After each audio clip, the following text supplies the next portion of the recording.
الحمد لله رب العالمين والصلاة والسلام على سيد الأنبياء والمرسلين نبينا محمد وعلى آله وصحبه أجمعين أما بعد.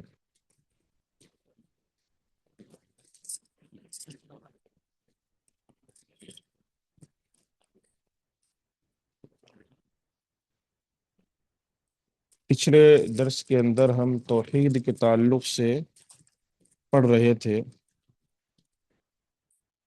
توحید اللہ تبارک و تعالیٰ کی قدرت، یہ سارے مسائل ہم پڑھتے ہوئے آ رہے. اس کے بعد اللہ رب العالمین نے اس چیز کی طرف لوگوں کے ذہنوں کو پھیرا کہ کون ہے جو تکالیف سے تم کو نجات دلاتا ہے. جب اس کو تم پکارتے ہو وہ تمہاری پکار کو سنتا ہے. کیا اللہ کے علاوہ کوئی اور ہے؟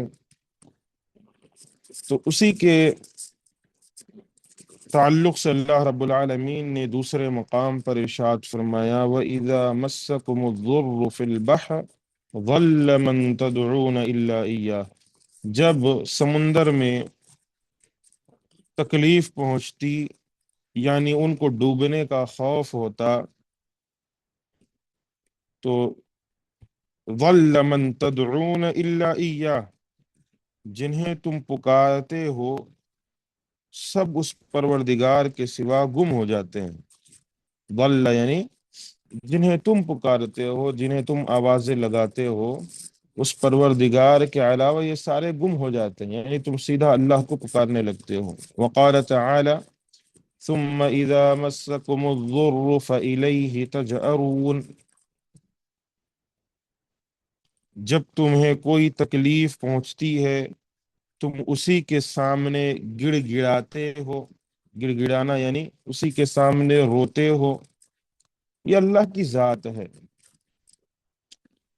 اور اللہ رب العالمین کی ذات اتنی بابرکت ہے، اتنی اعلیٰ ہے، بلند ہے، اور اپنے بندوں سے اتنا اللہ پیار کرتا ہے، محبت کرتا ہے کہ اگر کوئی شخص اپنے رب کے آگے روئے، گڑ گڑائے، اس سے مانگے، اپنی تکلیف اپنے رب کو سنائے، اللہ سنتا ہے. لوگ سمجھتے ہیں کہ کہیں جانا پڑے گا ہمیں، اللہ نہیں سن رہا ہے میری، پتہ نہیں میرا رب مجھ سے ناراض ہے، جبکہ اللہ رب العالمین سنتا ہے، اللہ دیتا ہے. کئی دفعہ ایسا ہوتا ہے کہ اللہ رب العالمین کو معلوم ہے کس موقع پر کیا ملنا چاہیے، لوگ جلد بازی سے کام لیتے ہیں. اللہ وہی کہہ رہا ہے کہ جب تمہیں کوئی تکلیف پہنچتی ہے اس تکلیف کو دور کرتا ہوں. اب لوگوں کے ذہنوں میں یہ چیز رہتی ہے کہ میں اپنے رب سے ابھی مانگا، مجھے ابھی تکلیف پہنچی ہے، میری یہ تکلیف میرے سر سے ابھی اسی موقع پر اسی سیکنڈ ہٹ جائے. بعض دفعہ تو اللہ ترنت دے دیتا ہے، بعض دفعہ اللہ رب العالمین ہمارے لیے راستے ہموار کرتا ہے، ہمیں بہتر بناتا ہے. اور جب وہ موقع آتا ہے کہ اس تکلیف سے دوری بھی دے اور ساتھ میں کچھ اور نوازے، اللہ دیتا ہے. آج پوری دنیا، آج لوگ شکایت کرتے ہیں اپنے رب سے، اے اللہ تو نے مجھے یہ نہیں دیا، وہ نہیں دیا، فلاں چیز نہیں ملی، کچھ بھی نہیں ملا، مجھے اتنی تکلیفیں ہیں، میں اس سے نجات نہیں پائی یا نہیں پایا. جبکہ اللہ رب العالمین سنتا بھی ہے، دیکھ بھی رہا ہے، اور اللہ رب العالمین دیتا بھی ہے. یہ ساری اللہ رب العالمین کی قدرت ہے. پھر آگے اللہ رب العالمین نے ارشاد فرمایا امن یجیب المضطر اذا دعا وہکذا قال ها هنا، اسی طریقے سے یہاں پر اللہ نے ارشاد فرمایا امن یجیب المضطر اذا دعا، بھلا کون ہے بے قرار کی التجا قبول کرتا ہے.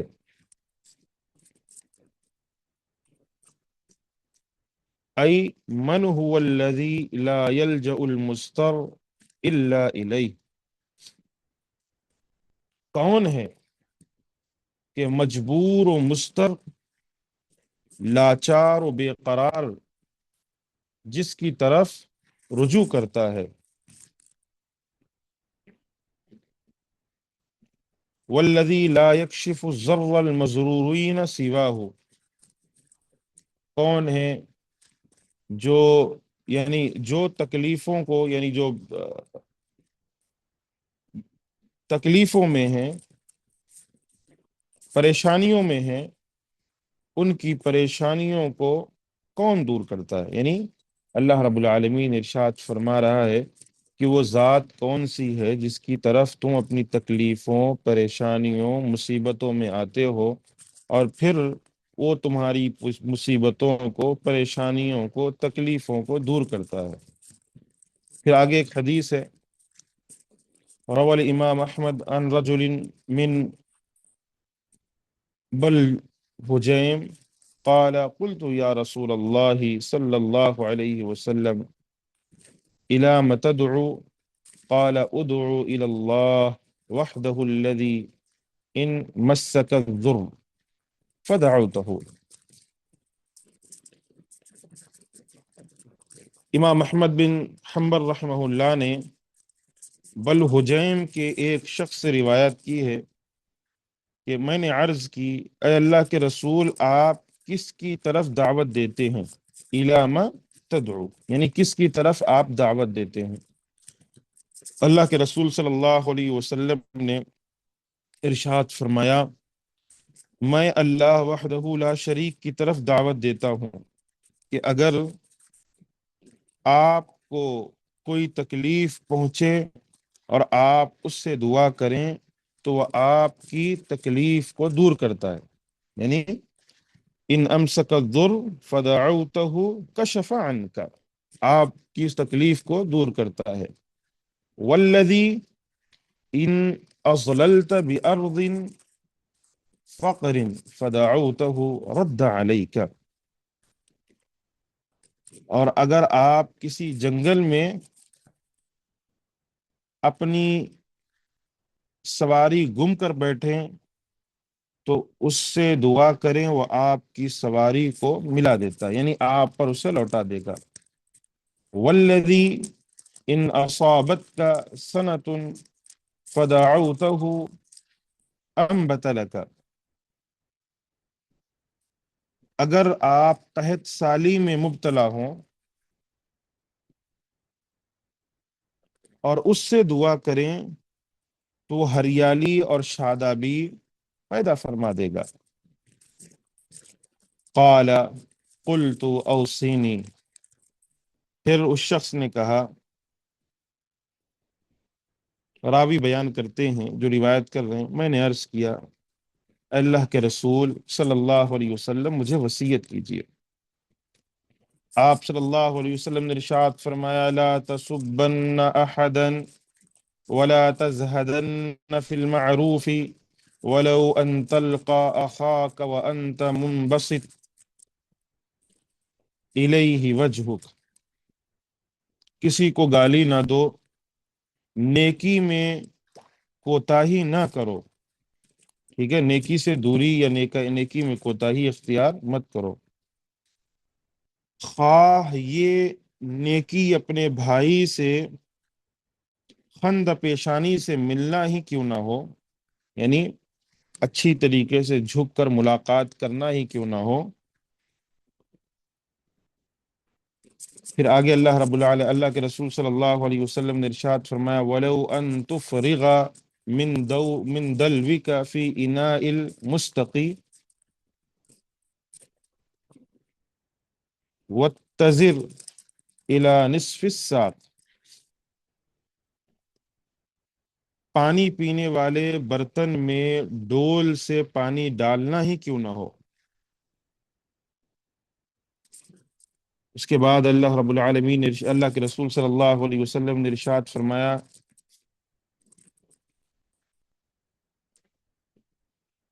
فَإِنْ أَبَيْتَ فَإِلَى الْكَعْبَيْنِ وَإِيَّاكَ وَإِسْبَالَ الْإِزَارِ، اپنے تہبند کو نصف پنڈلی تک رکھو، اگر یہ نہ کر سکو تو ٹخنوں کے اوپر تک رکھو. ٹھیک ہے، پہلے کیا کر اللہ کے رسول صلی اللہ علیہ وسلم نے؟ نصف پنڈلی تک، اور اگر یہ نہ کر سکو تو ٹخنوں کے اوپر رکھو۔ وَإِيَّاكَ وَإِسْبَالَ الْإِزَارِ، تہبند کو ٹخنوں کے نیچے لٹکانے سے اجتناب کرو۔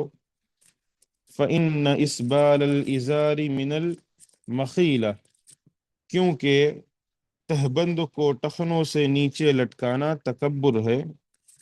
وَإِنَّ اللَّهَ لَا يُحِبُّ الْمَخِيلَةَ، اللہ رب العالمین تکبر کو پسند نہیں کرتا۔ ایک حدیث ہے، اس میں اللہ کے رسول صلی اللہ علیہ وسلم نے ساری باتیں ذکر فرما دی جو ایک شخص کے اخلاق کے لیے بہت ضروری ہیں، ایک شخص کے بااخلاق ہونے کے لیے ضروری ہے۔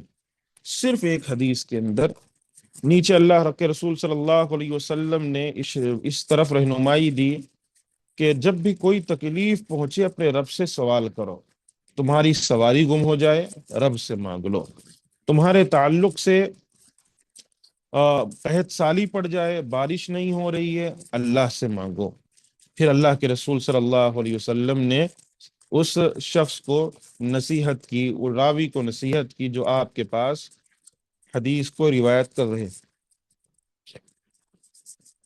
یہاں رک کر ایک اہم چیز سمجھ لے، اسے سمجھاتا ہوا نکلوں کہ اللہ رب العالمین نے اللہ کے رسول صلی اللہ علیہ وسلم نے کیوں بار بار کہا؟ ایک بار میں کہہ سکتے تھے کہ ہر چیز کو اللہ سے مانگ لو، بلکہ اللہ کے رسول نے ہر چیز کو الگ الگ ذکر کیا۔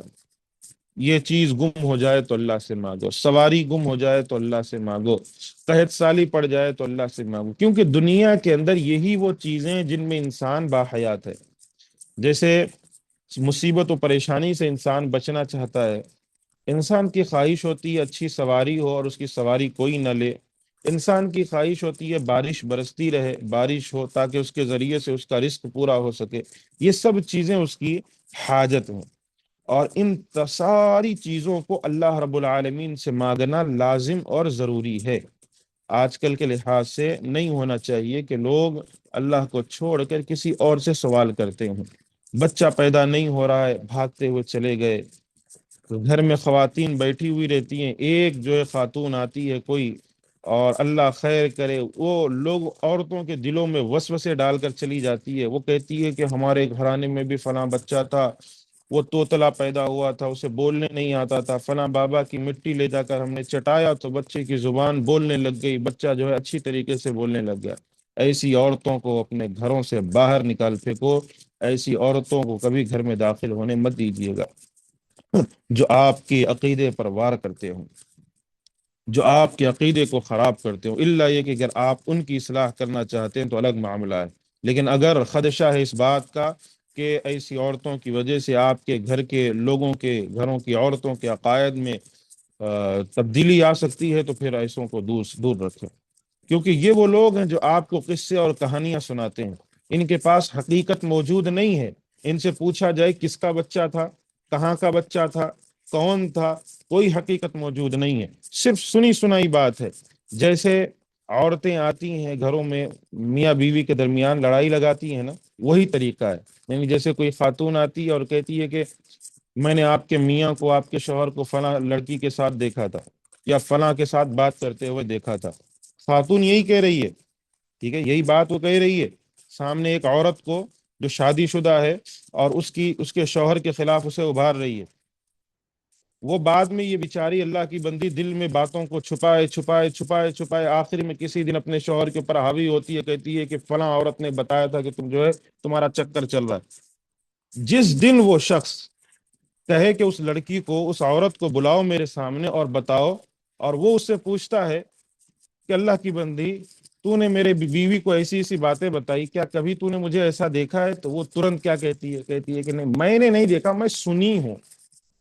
تو یہ خواتین ہوتی ہیں جو گھروں کو تباہ کرتی ہیں، عقائد کو تباہ کرتی ہیں، عقیدوں پر وار ڈالتی ہیں، تو ان سے بچا کرے۔ کبھی بھی بچے سے لے کر یہاں تک کہ پاؤں کے جو ہے کیا کہتے ہیں، جو پھیتے ہوتے ہیں جو باندھتے ہیں نا، وہ تک بھی اپنے رب سے پوچھو آپ، اللہ استطاعت دے وہ بھی خرید لو۔ چاہے دنیا کی کوئی بھی شے ہو، اس روئے زمین پر اللہ کے علاوہ کوئی نہیں دے سکتا، کوئی نہیں دے سکتا۔ اللہ کے رسول محمد الرسول اللہ صلی اللہ علیہ وسلم بھی آپ کو نہیں دے سکتے۔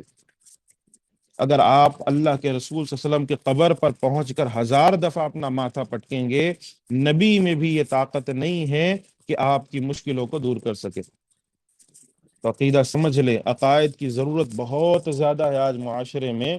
گھروں کی تباہی ایسے ہی ہوتی ہے، بس تعویذ تو ہے نا، باندھ لو، کیا جا رہا ہے آپ کا، کیوں باندھیں؟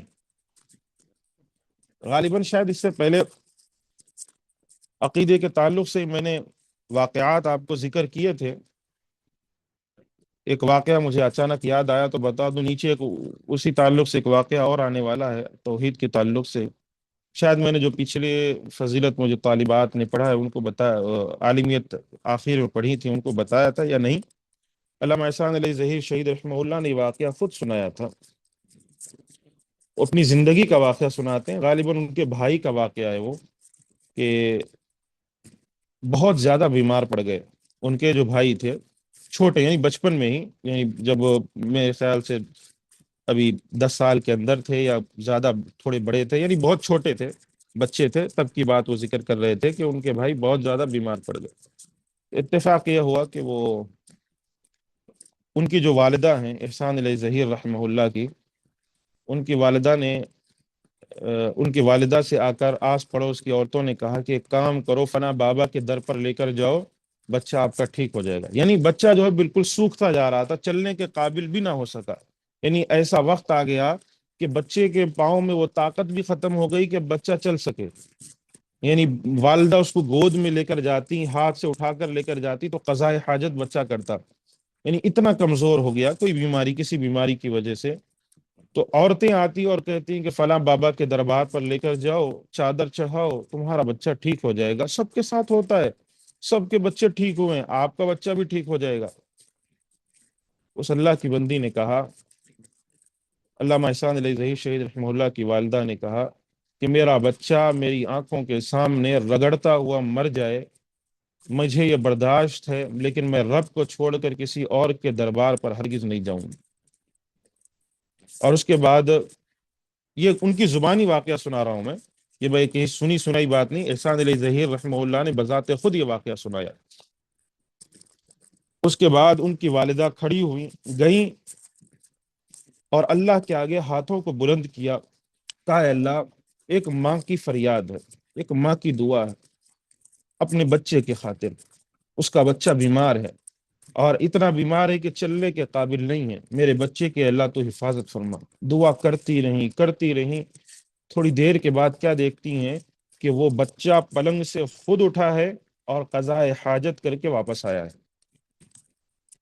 تو کہنے کی بات یہ ہے کہ جو بچہ چل نہیں پاتا تھا، ماں نے اللہ سے دعائیں مانگی، اللہ نے اسے دیا۔ تو یہ اللہ دیتا ہے، کئی دفعہ اسی موقع پر دیتا ہے، بطور نعمت اللہ دکھاتا ہے کہ یہ میری بندی ہے، اس کا توحید اتنا پختہ ہے میرے تعلق سے، اس کا یقین اتنا پختہ ہے، اللہ نوازتا ہے۔ کئی دفعہ اللہ رب العالمین آزماتا ہے اور آزماتا ہے اور آزماتا ہے اور آزماتا ہے، ہمیں اور پختہ کرتا ہے، ہمیں دیکھتا ہے کہ کیا حقیقت میں عقیدہ پختہ ہے یا پھر چپ ہمیں کیا کہتے ہیں، ایسے ہی 2 3 دفعہ سوال کر کے بس اپنے عقائد کی ان کے گڑبڑ ہے۔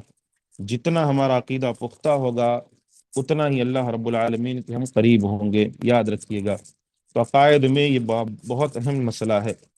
اس کے بعد اللہ کے رسول صلی اللہ علیہ وسلم نے کچھ اہم مسائل ذکر فرمائے۔ پہلی چیز، گالی مت دو، ظاہر سی بات ہے، لیس المؤمن بالطعان ولا اللعان ولا الفاحش، مسلمان جو ہے لعن طعن کرنے والا نہیں ہوتا، فحش گوئی کرنے والا نہیں ہوتا۔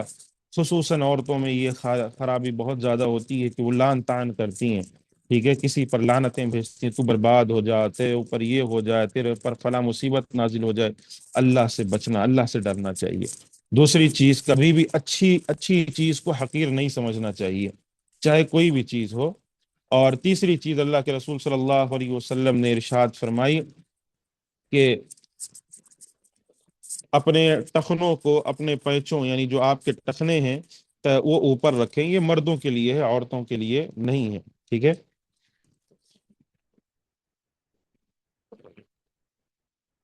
یعنی اللہ کے رسول صلی اللہ علیہ وسلم نے دو چیزیں ایک معروف کام میں ذکر فرمائی. پہلی یہ کہ آپ اپنے بھائی سے خند پیشانی یعنی ہنستے ہوئے مسکراتے ہوئے اپنے بھائی سے ملاقات کریں، یہ بھی نیکی ہے.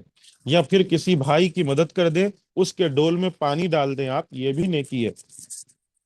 اور اسی طریقے سے پینچوں کو جو ہے اپنے ٹخنوں سے نیچے نہیں لٹکانا چاہیے، یہ مردوں کے لیے خاص ہے، عورتیں اس میں شامل نہیں ہیں. آگے بڑھتے ہیں. قصۃ مجاہد فی سبیل اللہ، مجاہد کا قصہ یعنی ایک اللہ کی راہ میں جہاد کرنے والے کے تعلق سے واقعہ جو اللہ کی راہ میں جہاد کر رہا تھا. وذکر الحافظ ابن عساکر فی ترجمۃ فاطمہ بنت الحسن ام احمد العجلیہ قالت.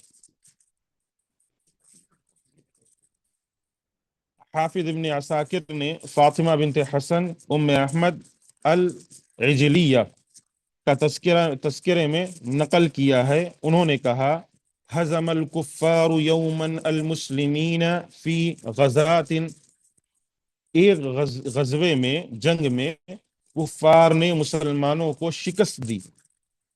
پس کیا ہوا؟ فوقف جواد جید بصاحبہ، پس ایک اچھا گھوڑا اپنے سوار کے ساتھ رک گیا. جواد کہتے ہیں گھوڑے کو، ٹھیک ہے. ایک اچھا گھوڑا اپنے سوار کے ساتھ رک گیا. وَكَانَ مِنْ ذَوِي الْيَسَارِ وَمِنَ الصُّلَحَاءِ، اور وہ نیک لوگوں میں سے تھا، ٹھیک ہے. وہ یعنی اچھے لوگوں میں سے تھا، نیک لوگوں میں سے تھا. بتانے کا مقصد یہ ہے کہ جو گھوڑا چلانے والا تھا وہ اچھا تھا، نیک تھا، اچھے لوگوں میں سے تھا. فقال له الجواد، فقال للجواد، اس نے گھوڑے سے کہا ما لکا، تجھے کیا ہوا ہے؟ فقال الجواد، جواد نے کہا وما لی لا اقف،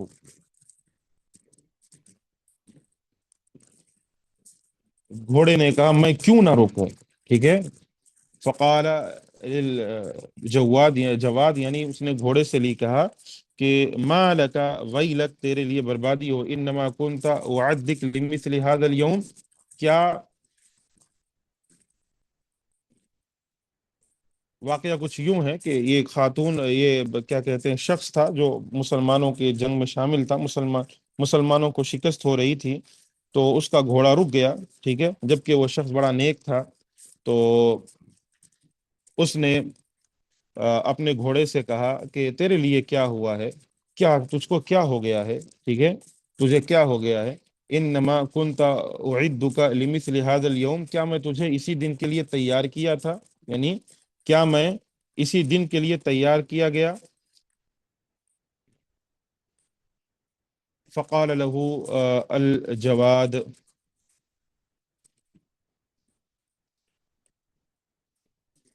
تو گھوڑے نے اس سے کہا، ٹھیک ہے. فقال له الجواد، گھوڑے نے اس شخص سے کہا وما لی لا اقصر وانت تکل العلوفة الى السواس فيظلمونني،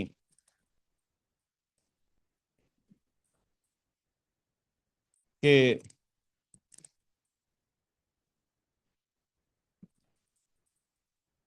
میں کیوں نہ رکوں، ٹھیک ہے. وہ کیا کہہ رہا ہے؟ وما لی لا اقصر، میں کیوں نہ رکوں جبکہ تم نے چارہ ڈالنا گھوڑ سواروں پر چھوڑ دیتے ہو، ٹھیک ہے.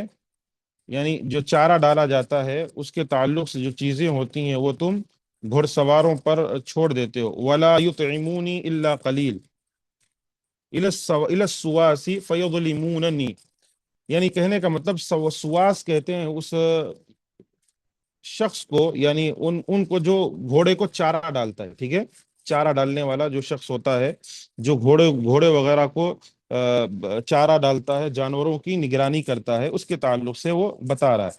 یعنی کہنے کا مقصد یہ ہے کہ گھڑ سوار اب یہ بات اپنے مالک سے بزبان کہہ رہا ہے. جب گھڑ سوار نے اپنے گھوڑے سے کہا کہ تجھے کیا ہوا ہے، کیا اسی دن کے لیے تجھے میں نے تیار کیا ہے، تو وہ گھڑ سوار گھوڑا کہتا ہے اللہ رب العالمین نے اس کو قوت گویائی دی. تو گھوڑے نے کہا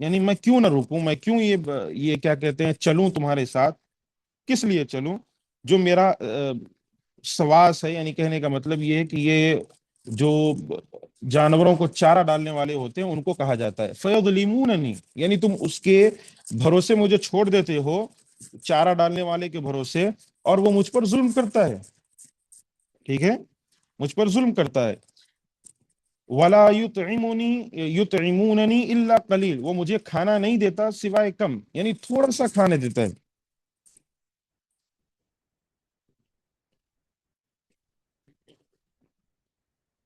پھر فقال لك علي عهد الله انی لا اعلفك بعد هذا اليوم الا في حجری، میں اللہ کو گواہ بنا کر عہد کرتا ہوں، آج کے بعد میں تجھے اپنی نگرانی میں کھلایا کروں گا، فی حجر یعنی اپنی نگرانی میں کھلایا کروں گا،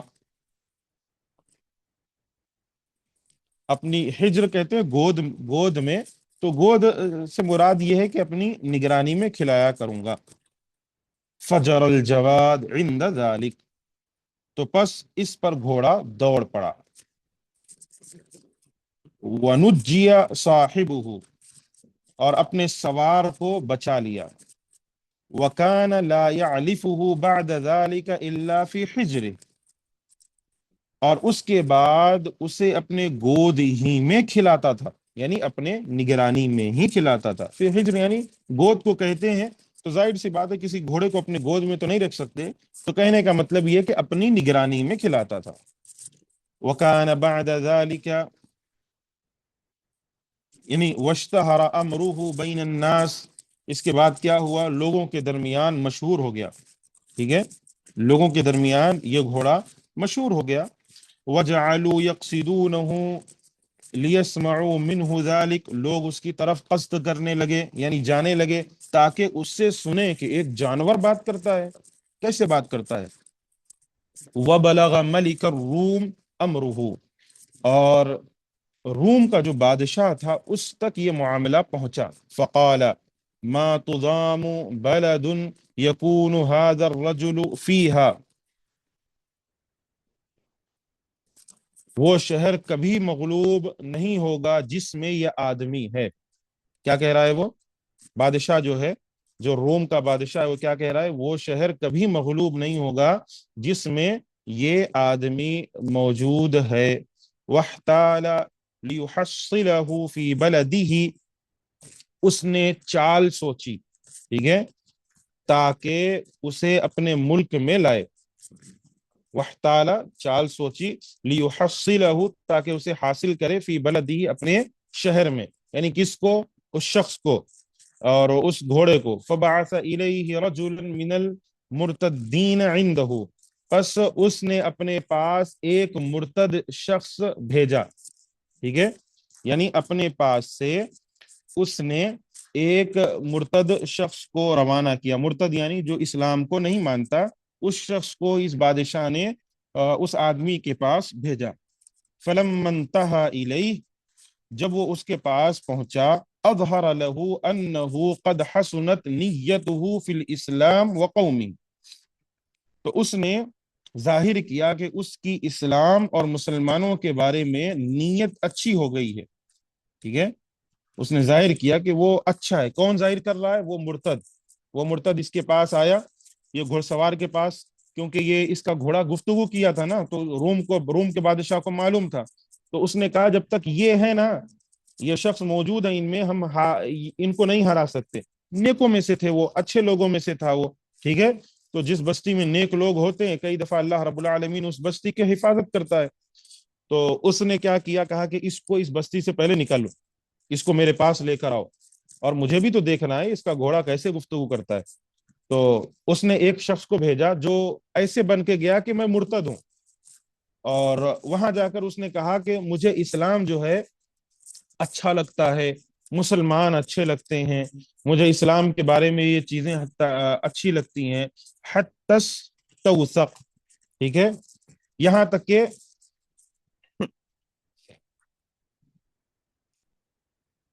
اسے اپنے اعتماد میں لے لیا. کس کو؟ اس شخص کو جو گھڑ سوار تھا، اس کو اپنے اعتماد میں لے لیا اسلام کے تعلق سے باتیں کر کے. ثم خرج یوما یمشیان علی جنب الساحل. پھر ایک دن وہ دونوں ساحل کے کنارے چلتے نکلے. ٹھیک ہے، کون؟ ابھی جو مرتد آیا ہوا تھا اور جو مسلمان تھا پہلے سے گھڑ سوار تھا، وہ دونوں نکلے ساحل کے کنارے چلتے ہو، یعنی واکنگ کر رہے تھے. وقد واعد شخصا آخر من جهة ملک الروم. تو اس نے روم کے بادشاہ کی طرف سے ایک اور شخص سے ملاقات کا وعدہ کر رکھا تھا.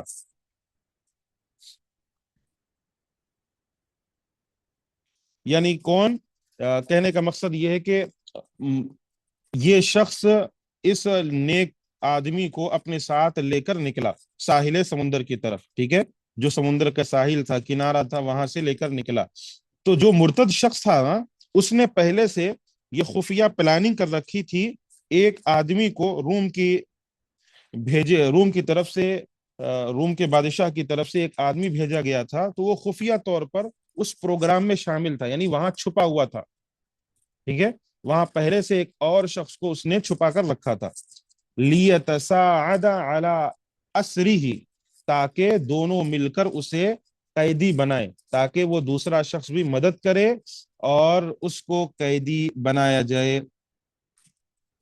فلما اکتنفاہ لیأخذہ، جب انہوں نے اسے گھیر لیا. ٹھیک ہے، جب آس پاس سے انہوں نے اسے گھیر لیا. رفع طرفه الى السماء وقال اللهم انما خدعانی بك فاكفنیہما. پس اس نے آسمان کی طرف نظر اٹھائی اور کہا، اے اللہ، انہوں نے تیرے نام پر مجھے دھوکہ دیا. یعنی یہ دو لوگ آئے، انہوں نے گھیر لیا. اب ان کی کوشش تھی کہ اس آدمی کو قیدی بنا کر روم کے بادشاہ کے پاس پیش کیا جائے. تو اسی موقع پر اس بندے نے اپنی نگاہ اٹھائی، اپنے رب سے کہا، اے اللہ، انہوں نے مجھے دھوکہ دیا تیرے نام پر، بس مجھے ان سے کفایت کر دے. فکفنیہما، ٹھیک ہے، یعنی ان کے لیے، ان سے مجھے بچا لے، ان کے لیے تو کافی ہو جا. قال فخرج سبعان الیہما فاخذہما ورجع الرجل سالما. پھر اس کے بعد سبعان کہتے ہیں درندوں کو. ٹھیک ہے، یعنی دو درندے ان کی طرف نکلے. فاخذہما، انہیں پکڑ لیا. ورجع الرجل سالما، آدمی صحیح سالم واپس آ گیا. بیان کرنے کا مقصد کیا ہے؟ واقعے کو میں ایک دفعہ مختصر طریقے سے آپ کو بیان کر دوں اگر کسی کو نہیں سمجھ میں آیا. ایک شخص جو گھڑ سوار تھا، مسلمانوں کی اور کفار کی جنگ ہو رہی تھی، تو اس کا گھوڑا رک گیا. اور وہ جو گھڑ سوار تھا وہ بڑا نیک تھا، اچھا تھا، وہ اچھے لوگوں میں سے تھا. تو اس نے اپنے گھوڑے سے کہا کہ اے گھوڑے، تجھے ہوا کیا ہے؟ یعنی اپنے گھوڑے سے کہہ رہا ہے کہ تجھے ہوا کیا ہے، تو رک کیوں گیا؟ تو اس گھوڑے کو اللہ رب العالمین نے قوت گویائی دی. تو اس نے کہا کہ دیکھو، تم میرے اوپر تو سوار ہو گئے ہو، لیکن مجھے صحیح سے کھانا نہیں دیتے ہو. ایک شخص کے حوالے تم مجھے کر دیتے ہو، وہ شخص جو تمہارے جانوروں کو سنبھالتا ہے، اس کے حوالے کر دیتے ہو، وہ مجھے صحیح سے کھانا نہیں دیتا، مجھے کھانا کم دیتا ہے. تو اس شخص نے کہا کہ ایک کام کرتا ہوں، تم اب چلو، ٹھیک ہے، میری مدد کرو. آئندہ جو ہے میں عہد کرتا ہوں تیرے ساتھ کہ کبھی بھی تجھے دھوکہ نہیں دوں گا اور ہمیشہ اپنے پاس رکھوں گا اور تیری مدد کروں گا اور تیری ہر قسم سے خدمت کروں گا. تو وہ گھوڑا چل پڑا، دوڑ پڑا، اور اس نے اپنے مالک کی حفاظت کری. تو یہ واقعہ ظاہر سی بات ہے سارے لوگوں میں مشہور ہوا. ایک جانور نے گفتگو کی تو اب سب لوگ دوڑتے دوڑتے اس کے گھر آ رہے ہیں دیکھنے کے لیے کہ ذرا ہم بھی سنیں تو صحیح، یہ گھوڑا کیسے بات کرتا ہے. تو یہ واقعہ پہنچتے پہنچتے بادشاہ تک پہنچ گیا. تو بادشاہ نے ایک آدمی کو جو مرتد تھا، مسلمان نہیں ہے، مرتد بنا کر ایک آدمی کو وہاں بھیجا تاکہ وہ جو گھڑ سوار ہے اس کا دل جیتا جائے، اور اس آدمی کو جو گھڑ سوار ہے اس کو قید کر لیا جائے. کیوں؟ کیونکہ یہ نیک لوگوں میں سے تھا، جب تک وہاں موجود ہے یہ لوگ حملہ نہیں کر سکتے. ٹھیک ہے، یہ لوگ اس ملک پر قابض یا اس جگہ پر قابض نہیں ہو سکتے۔ تو ہوا کچھ یوں کہ وہ آدمی اس کے پاس پہنچا، اس گھڑ سوار کے پاس، اور کہتا ہے کہ دیکھو اسلام ایسا ہے، مسلمان بڑے اچھے ہوتے ہیں، اسلام بڑا اچھا ہے، مجھے بہت پسند ہے۔ تو اب کوئی سامنے سے اسلام کی اتنی تعریف کرے تو سامنے والے کو لگتا ہے ہاں یہ غیر مسلم ہو کر بھی اسلام کی ایسی تعریف کر رہا ہے، تو بھروسہ ہو جاتا ہے ایک بندے کو۔ تو اسے بھی اس پر بھروسہ ہو گیا کہ اسلام کی اتنی تعریف کر رہا ہے۔ تو ایک دن ساحل سمندر پر یہ دونوں نکلے، جبکہ اس کی پلاننگ تھی یہ کہ ساحل سمندر پر اسے لے کر نکلوں گا، جو مرتد تھا، جو کافر تھا، اس کی پلاننگ تھی۔ تو وہ اسے لے کر ساحل سمندر کی طرف نکلا، اور ساتھ میں اس نے یہ پلان پہلے سے بنا رکھا تھا، اپنے بادشاہ سے کہہ رکھا تھا کہ ایک آدمی مجھے اضافی چاہیے جو وہاں سمندر کے ساحل کے پاس جو ہے چھپا ہوا رہنا چاہیے، تاکہ اسے پکڑ کر آپ کے پاس لاؤں۔ اکیلے کی بس کی بات نہیں ہے نا، ایک تو یہ جنگجو ہے، میں اکیلا کیسے پکڑ لوں گا اس کو، ایک اور ہونا چاہیے۔ تو خیر وہ دونوں گھیر لیے اس کو۔ تو اس گھڑ سوار نے آسمان کی طرف اپنی نگاہ اٹھائی اور اللہ رب العالمین سے کہتا ہے اللہ ان دونوں نے دھوکہ دیا مجھے، تیرے نام پر دھوکہ دیا مجھے، تیرا نام لے کر مجھے اے اللہ انہوں نے دھوکہ دیا، تو ان کے لیے کافی ہو جا۔ اسی موقع پر دو ایسے جانور جو یعنی کھا جاتے ہیں، لوگوں کو ختم کر دیتے ہیں، خونخوار درندے جو ہوتے ہیں، وہ آئے اور آ کر ان دونوں کو ختم کر گئے، اور یہ شخص بآسانی بچ گیا۔ یہ واقعہ ذکر کرنے کا مقصد کیا ہے اس پورے چیز کے اندر؟ تو واقعہ بیان کرنے کا مقصد یہ ہے کہ یہ بتایا جائے، یہ سمجھایا جائے کہ دیکھو جب بندہ اللہ سے مانگتا ہے نا پریشانی کے وقت، امن یجیب المضطر اذا دعا، جب پریشانی کے وقت اللہ رب العالمین سے کوئی سوال کرتا ہے تو اللہ رب العالمین اس کی پریشانی کو دور کر دیتا ہے، اسے اس سے نجات دلاتا ہے، اور اسے نجات دلانے میں کئی دفعہ اسی موقع پر نجات دلاتا ہے، جیسے اس آدمی کو اللہ نے بچایا اسی موقع پر۔ ایسے بہت سے واقعات تاریخ میں، ایسے بہت سے واقعات ملتے ہیں کہ لوگ حملہ کرنے کی کوشش کرتے تھے اور اللہ رب العالمین نے اسی موقع پر اس آدمی کی حفاظت کی ہے، اس آدمی کو بچایا ہے۔ جیسے ایک واقعہ مشہور تھا کہ ایک شخص مسافر تھا، راستے سے گزر رہا تھا، تو کچھ جو چور ہوتے ہیں راستے والے، جو راستوں میں ڈکیتی کرتے ہیں، چوری کرتے ہیں، انہوں نے اسے پکڑ لیا، کہا کہ یہ سب کچھ ہمیں چاہیے۔ تو اس نے کہا ایک کام کرو میرے بھائی، یہ جتنی چیزیں ہیں سب لے جاؤ، مجھے قتل مت کرو، ٹھیک ہے، مجھے مت مارو۔ تو ان ڈکیتوں نے، چوروں نے کہا کہ کیوں تمہیں نہ مارے، تمہیں بھی قتل کریں گے ہم، اور تمہارا سامان بھی چوری کریں گے، لے لیں گے۔ تو ابھی سے بڑی تکلیف ہوئی، تو اس نے کہا اچھا میری ایک آخری خواہش تو پوری کر سکتے ہو آپ؟ تو انہوں نے کہا چلیے خواہش ہے آپ کی پوری کر دیتے ہیں ہم۔ تو اس آدمی نے کہا مجھے نماز پڑھنی ہے۔ وہ 2 رکعت نماز پڑھتا ہے، اللہ سے دعا کرتا ہے، اسی موقع پر اللہ رب العالمین کے حکم سے کچھ لوگ آتے ہیں، یا بعض روایت میں فرشتے آتے ہیں، بعض میں جانور آتے ہیں جو اسے، ان لوگوں کو وہاں سے اچک کر لے کر چلے جاتے ہیں، اور یہ آدمی بچ جاتا ہے۔ تو اللہ حفاظت کرتا ہے۔ تو کبھی بھی اپنے آپ کو آپ اس حالت میں دیکھیں کہ آپ حد سے زیادہ پریشان ہیں، پوری دنیا آپ کے خلاف ہو گئی ہے، لوگ آپ کے خلاف ہو گئے ہیں، لوگ آپ کو برا بھلا کہہ رہے ہیں، آپ کو یوں محسوس ہو رہا ہے کہ خودکشی کے علاوہ آپ کوئی راستہ نہیں بچا، اپنی جان لینے کے علاوہ آپ کوئی راستہ نہیں بچا، تو یقین رکھیے گا کہ جان لینا تو دور کی بات ہے، آپ کے پاس تو راستہ کھلا ہوا ہے، آپ کے پاس تو راستہ واضح ہے، وہ اللہ رب العالمین کی ذات ہے۔ کیوں آپ جو ہے یہ دوسرے راستے میں اپنی جان لے لوں گا یا لے لوں گی، میں مر جاؤں گی، میں یہ کر دوں گی، یہ کر دوں گی، ایسا کر دوں، کیا ضرورت ہے آپ کو؟ اللہ کی ذات جب تک ہمارے ساتھ ہے، اللہ کبھی ہمیں تنہا نہیں چھوڑے گا، ہمیشہ اللہ ہماری مدد کرتا رہے گا۔ یہ اللہ رب العالمین نے ہمیں ان آیات میں بتایا، اور اس تفسیر سے ہمیں اس بات کا پتہ چلا۔ اس کے بعد بیان و خلافت الارض، اس کے تعلق سے جو باتیں انشاءاللہ آئندہ دروس میں آئیں گی، میں نے توحید کے تعلق سے تھوڑی سی وضاحت کے ساتھ سوچا اس پر رک کر ہم وضاحت کے ساتھ سمجھیں، باقی باتیں انشاءاللہ دھیرے دھیرے ہم آگے بڑھیں گے، اور امید ہے انشاءاللہ یہ ختم ہو جائے، کیونکہ 2-3 صفحات اور بچے ہوئے ہیں، اس سے زیادہ نہیں ہیں، اس کے بعد یہ مادہ ختم ہو جائے گا۔